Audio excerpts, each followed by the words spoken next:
we must look for solutions. The second following sentence, it also in quotes, is even more baffling. He says we must look for solutions to technology to prevent excess of telephone conversations outside the institutional framework of government. I do not know what this exactly means. कि इतना क्यों बोलते हैं?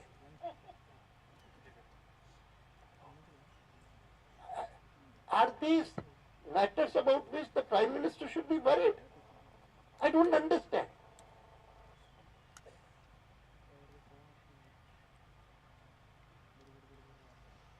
Anyway, मैं जो बात पर बल देना चाहता हूं वो ये कि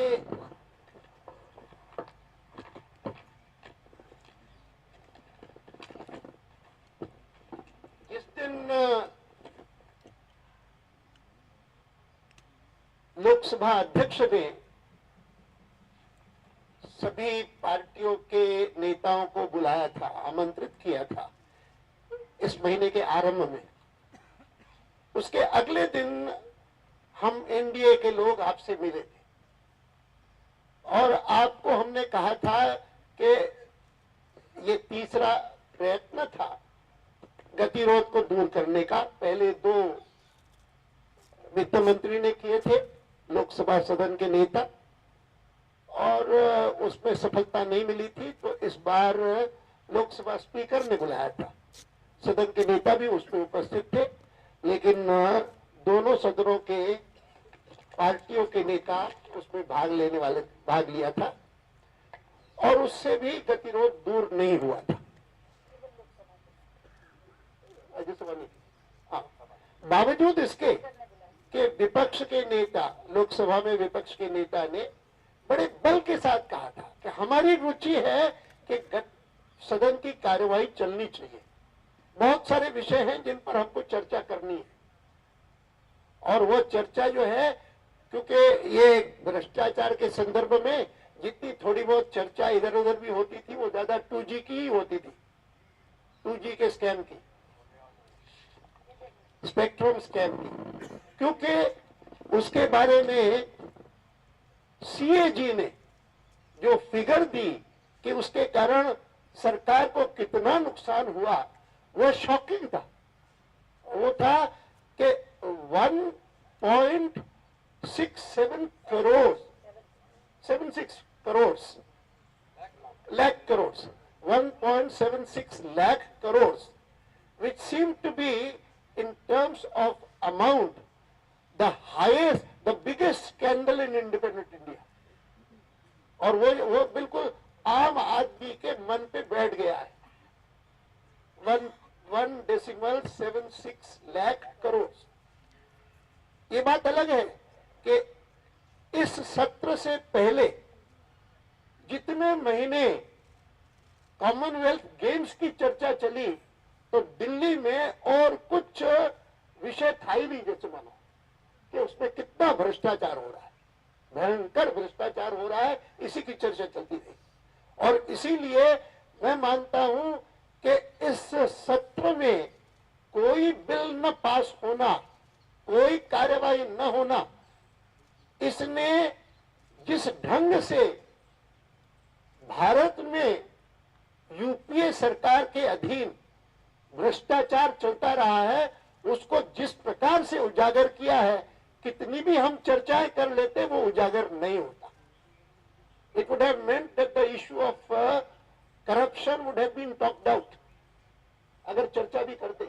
इसीलिए आज जब सरकार प्रयत्न कर रही है, प्रधानमंत्री भी और कांग्रेस पार्टी के अध्यक्षा भी, कि पूरा का पूरा दोष संसद की कार्यवाही न चलने का हम पर डाला जाए और कहा जाए कि इसके कारण इतने करोड़ रुपए बर्बाद हुए।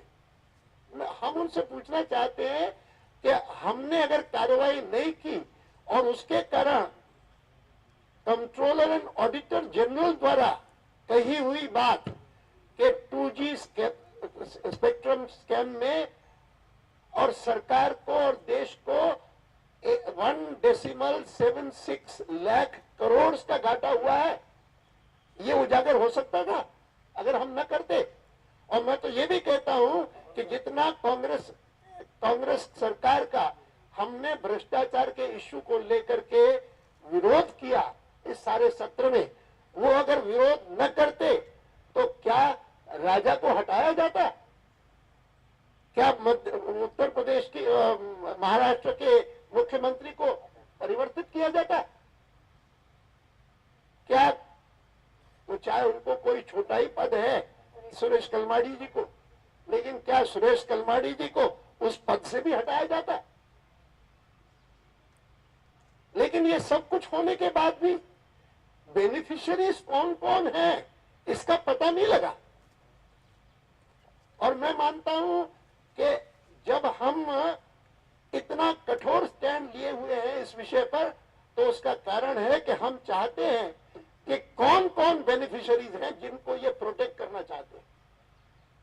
आखिर तो दूसरा कोई कारण नहीं समझ में आता कि भले चाहे सदन पूरा सत्र जो है वो एक दिन भी न चले, हमको कोई परवाह नहीं, लेकिन हम ज्वाइंट पार्लियामेंट्री कमेटी की मांग इस यूनानिमस इनकी विपक्ष की, और वो हमारी यूनानिमस विपक्ष की मांग नहीं है। पार्टियों ने आकर के हमको कहा, जो अलाइंस है, कि हमने भी बहुत कोशिश की कि सरकार मान जाए, क्योंकि हमको नहीं समझ में आता कि क्यों नहीं मानती। कोई एक कारण नहीं बता सकी सरकार कि ज्वाइंट पार्लियामेंट्री कमेटी क्यों नहीं होनी चाहिए। अधिक से अधिक उन्होंने कहा तो ये कहा कि आखिर तो पब्लिक अकाउंट्स कमेटी उसको एग्जामिन कर रही है बराबर, और फिर बार बार हमको सुनाएंगे कि आप ही की अध्यक्षता में वो चल रही है। हमने कहा ठीक है, वो करे भले, हम उसका विरोध नहीं कर रहे। हम कह रहे हैं कि पब्लिक अकाउंट्स कमेटी अगर, क्योंकि पब्लिक अकाउंट्स कमेटी स्वाभाविक रूप से जो भी कंट्रोलर एंड ऑडिटर जनरल अपनी रिपोर्ट देता है उसके आधार पर अपनी कार्रवाई करती है, वो करेगी। अब वो तो ये नहीं देख सकती कि किस किस बिजनेस हाउस के कौन कौन लॉबिस्ट हैं, और वो उन्होंने कैसे कोशिश की कि राजा ही बने और कोई न बने। डीएमके